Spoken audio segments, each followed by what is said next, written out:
All of the latest data today continues to point towards a potentially significant winter storm across the Carolinas heading into this weekend. For that reason, Saturday and Sunday are both first alert weather days.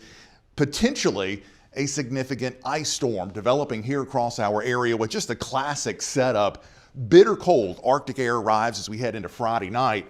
We're going to shove a huge amount of moisture into that bitter cold starting on Saturday. And the result is that widespread winter weather all across North and South Carolina with snow mainly to the north, much of South Carolina dealing with that potential of ice and the risk of impacts now getting up here to the top of the level. Potentially extreme impacts from ice and snow across northern South Carolina into the PD, high risk across the Grand Strand, and you can see that extreme risk of impacts there across central North Carolina as well.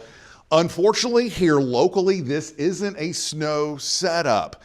Most of the snow with this system going to fall much further to the north, especially across central North Carolina, northern North Carolina, and into Virginia, where they could potentially be dealing with double-digit snowfall. For us, it is all about the ice. And notice the potential ice accumulations here across our area, ranging from heavy to extreme. The last big ice storm we had here was back in 2014. If you were here, you remember that with the widespread power outages.